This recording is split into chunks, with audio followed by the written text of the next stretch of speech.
দর্শক মন্ডলী, এই মাত্র আপনারা দেখতেছেন ভারত বাংলাদেশ সীমান্তে উত্তেজনা।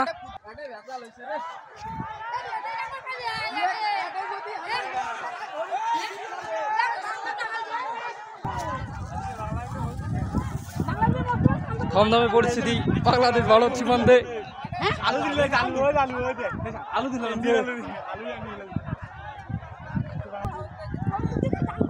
ইন্ডিয়ান বিএসএফ বাংলাদেশের 300 গজ অভ্যন্তরে এসে এক অসহায় কৃষককে বেধর পিটালেন।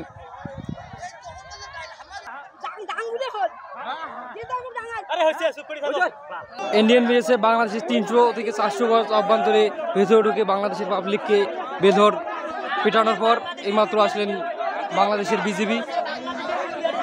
থমথমে পরিস্থিতি কুড়িগ্রামের ফুলবাড়ি সীমান্তের গোরখমন্ডল ক্যাম্পে।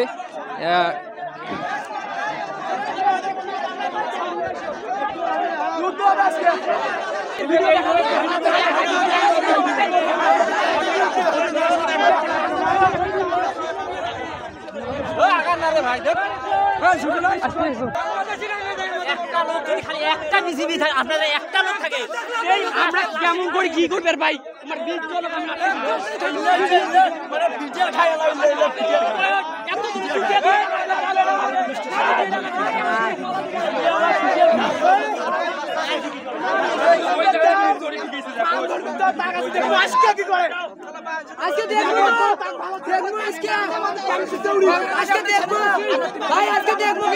আমার সাড়ের গাড়ি ইয়ে করতেছে, সমস্যা নাই, সাড়ের গাড়ি আছে, সমস্যা ইয়ে করে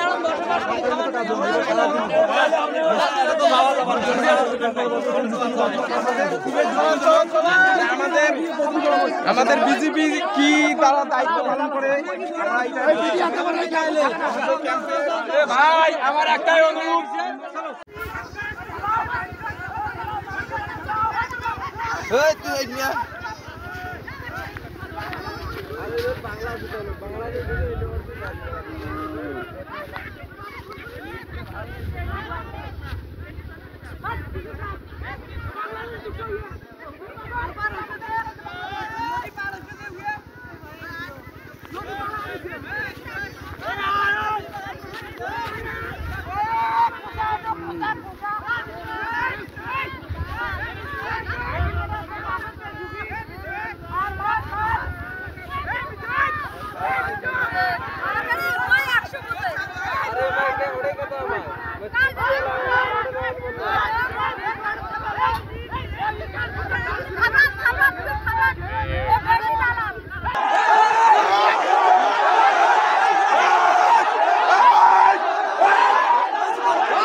আনুমানিক 1:30-এ যখন জুমার নামাজ শেষ হয়, এ সময় ভারতীয় বিএসএফ এর প্রথমে 5-7 জন, পরে ক্রমান্বয়ে 10 জন 15 জন এবং শেষ পর্যায়ে প্রায় 50 জন বিএসএফ বাংলাদেশের প্রায় 500 গজ অভ্যন্তরে ঢুকে বাংলাদেশের নিরীহ সাধারণ জনগণ যারা ধান খেতে কাজ করে তাদেরকে প্রচন্ড মারপিট করে।